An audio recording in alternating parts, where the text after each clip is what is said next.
ॐ ब्रह्मदक्षयश्वी देवेशे भरद्वाजे पुनर्वसु हुताशिवेशे चरक प्रभृतिभ्यो नमो नमः।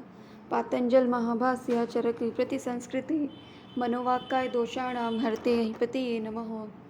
सभी गुरुजनों और ऋषि मुनियों का वंदन करते हुए अपनी सतत संहिता अध्ययन की क्लास स्टार्ट करेंगे। जैसा कि हमने अपनी मॉर्निंग की क्लास में हमने वात व्याधि चिकित्सा में किन किन विषयों का वर्णन करा है ये हमने देख लिया था। अब अभी की जो क्लास है उसमें हम अपना चरक चिकित्सा के 29 और 30 चैप्टर यानी कि वात शोणित चिकित्सा और योनि व्यापक चिकित्सा में किन किन विषयों का वर्णन किया गया है उसके बारे में देखेंगे सुपरफिशियली। तो सबसे पहले देखते हैं वात शोणित चिकित्सा। तो वात शोणित यानी कि क्या, वात रक्त। ठीक है, वात रक्त की चिकित्सा जिस अध्याय में बताई गई है वही चैप्टर है वात शोणित चिकित्सा। तो हम इसकी इंडेक्स देखेंगे। सबसे पहले इन्होंने ये बताया है कि वात रक्त के निदान क्या होते हैं, उसकी संप्राप्ति कैसे होती है। फिर उसके बाद इन्होंने वात रक्त के स्थान बताए हैं।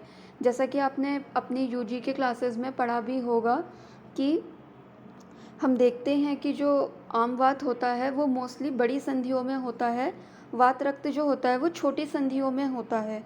ठीक है, तो इस तरीके से इन्होंने वात शोणित चिकित्सा में वात रक्त के स्थान बताए हैं, उसके पूर्व रूप बताए हैं, फिर उसके भेद बताए हैं और उसके लक्षण बताए हैं। जैसा कि आपने पढ़ा होगा कि वात रक्त जो होता है दो प्रकार का होता है, एक उत्तान वात रक्त होता है और एक गंभीर वात रक्त होता है। तो उसके लक्षण बताए हैं।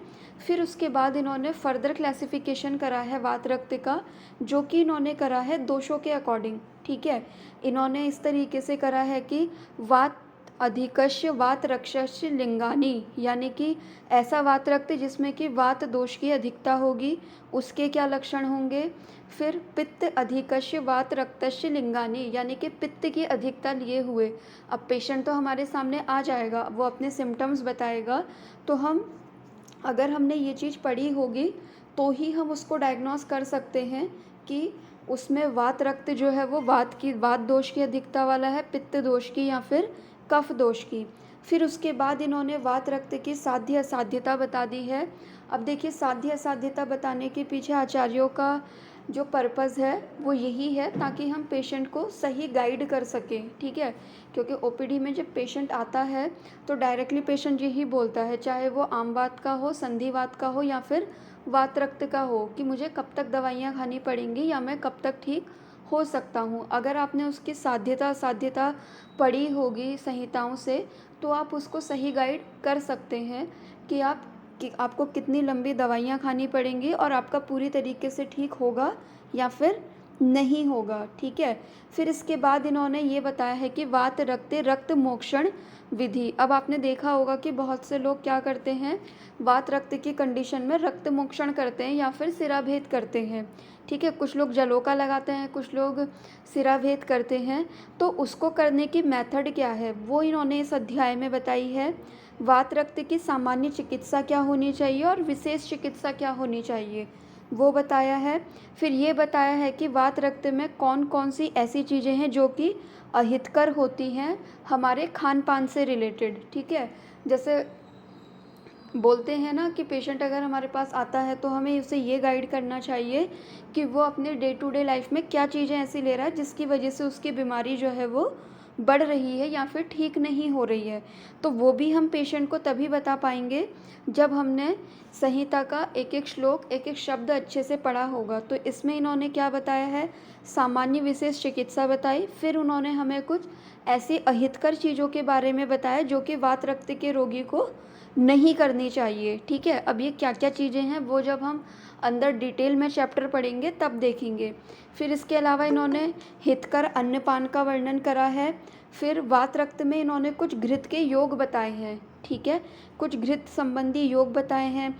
फिर ये बताया है कि वात रक्त में हमें संशोधन कैसे करना है, संशोधन में हमें क्या करना है, बस्ती करनी है। ठीक है, फिर उसके बाद इन्होंने कुछ डिफरेंट तरीके के तेल बताए हैं।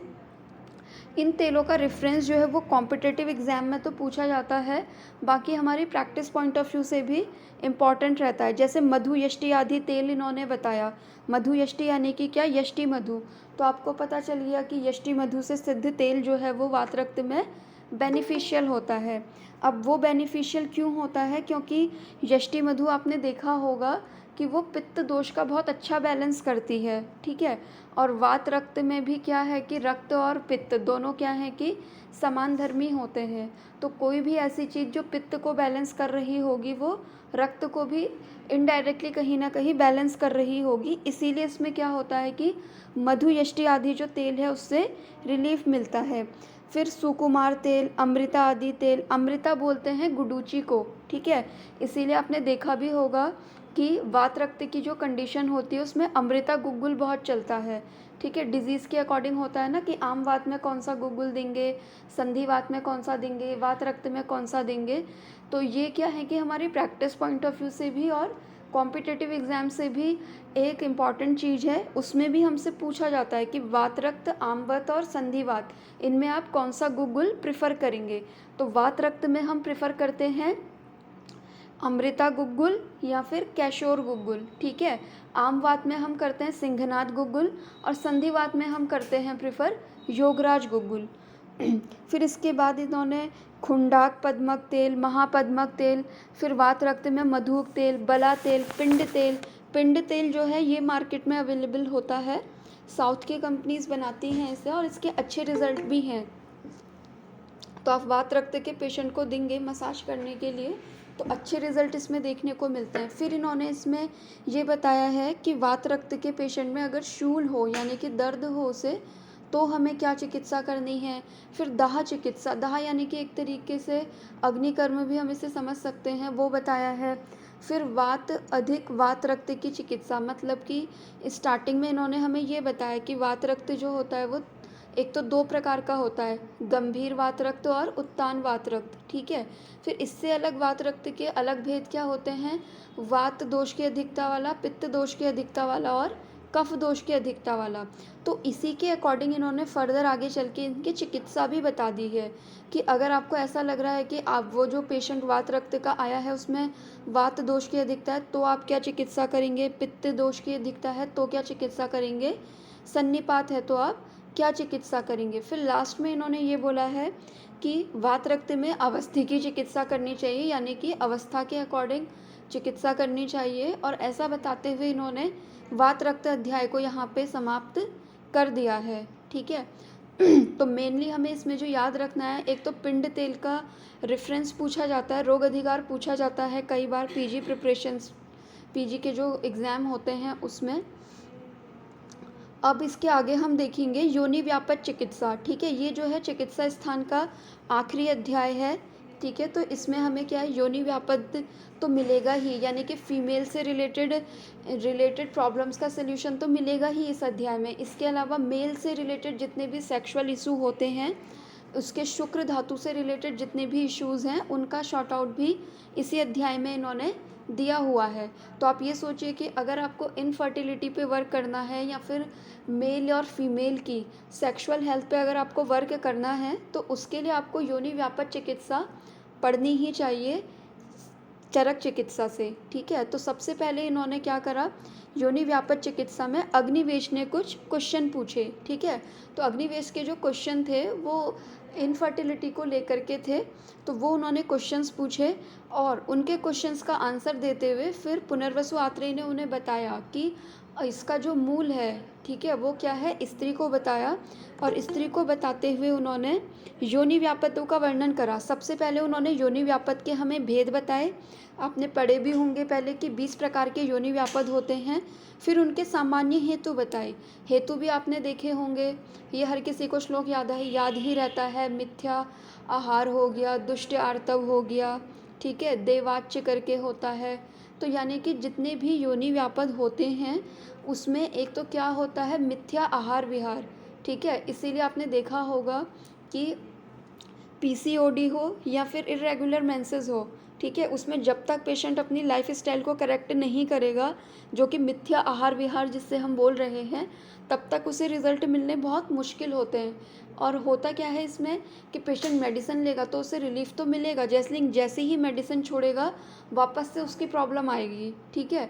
तो इसीलिए कभी भी गायनी से रिलेटेड कोई पेशेंट अगर आपके पास आए योनि व्यापत की या फिर बंध्यत्व की कोई भी लेडी अगर आपके पास आए अपनी इनफर्टिलिटी का केस लेकर के या फिर इस चीज़ का केस लेकर के कि बार बार उसका एबॉर्शन हो जाता है, मिसकैरेज हो जाता है, तो सबसे पहला काम आपका ये होना चाहिए, वो क्या मिथ्या आहार विहार कर रही है, ठीक है।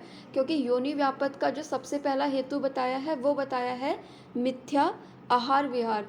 तो कोई भी लेडी आपके पास आए, चाहे वो एमेनोरिया की हो, पीसीओडी की हो, डिसफंक्शनल यूटेराइन ब्लीडिंग की हो या फिर इनफर्टिलिटी की हो, सबसे पहले आपको उसकी दिनचर्या पूछनी है और दिनचर्या में ये देखना है कि वो क्या मिथ्या आहार विहार कर रही है। जब तक आप उसके मिथ्या आहार विहार को शॉर्ट आउट नहीं करेंगे, उसके हेतु को नहीं निकालेंगे, तब तक रिज़ल्ट मिलना मुश्किल है, ठीक है।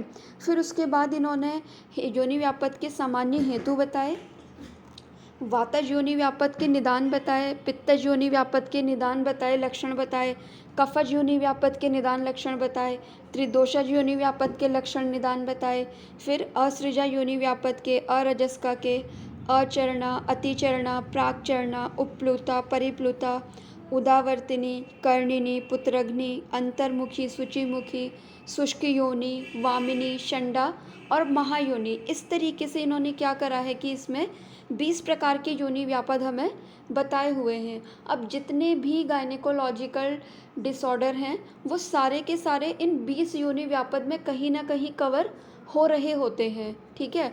फिर चाहे वो सर्वाइकल कैंसर की बात हो या फिर इनफर्टिलिटी की बात हो, एमेनोरिया की बात हो, पीसीओडी हो, कुछ भी हो, वो इन 20 में से ही कहीं ना कहीं फिट बैठ रहा होगा। बस हमारा काम है कि पेशेंट जब आए भले ही वो पीसीओडी की कंडीशन लेकर के आए, लेकिन हमें अपने दिमाग से एलोपैथ वाला चश्मा हटा करके, एलोपैथ वाला ज्ञान हटा करके कुछ टाइम के लिए उसकी हिस्ट्री जो है आयुर्वेद के अकॉर्डिंग लेनी है और आयुर्वेद के अकॉर्डिंग फिर उसको ये जो 20 योनि व्यापद है उसके अंदर इंक्लूड करने की कोशिश करनी है। ऐसा नहीं है कि आप एलोपैथ की सहारा नहीं लेंगे, आप ले सकते हैं, उसकी जो इन्वेस्टिगेशन होती है उसका आप हेल्प ले सकते हैं, लेकिन अपने माइंड में उसके डायग्नोस को फिट नहीं करेंगे, अपने अकॉर्डिंग उसका डायग्नोस बनाएंगे इन 20 योनि व्यापद में से किसी एक का, ठीक है। वरना होगा क्या, अगर आपके माइंड में छप जाएगा कि हाँ कि पेशेंट आया है उसे पीसीओडी है, तो सीधे आप जाएंगे रक्तज गुल्म की चिकित्सा में, ठीक है, और गुल्म की चिकित्सा उसे देना स्टार्ट कर देंगे, ठीक है। ये आप तब कर सकते हैं जब आपकी स्टडी बहुत वीक हो, जब आपको कुछ भी समझ ना आ रहा हो, ठीक है। लेकिन जब आपको प्रैक्टिस करते करते थोड़ा टाइम हो गया हो और पेशेंट भी आपको लगता हो कि हाँ कि वो अच्छे से अपना टाइम दे रहा है, आपको उसके सारे हेतु निकालने की ज़रूरत है। होल्ड कीजिएगा।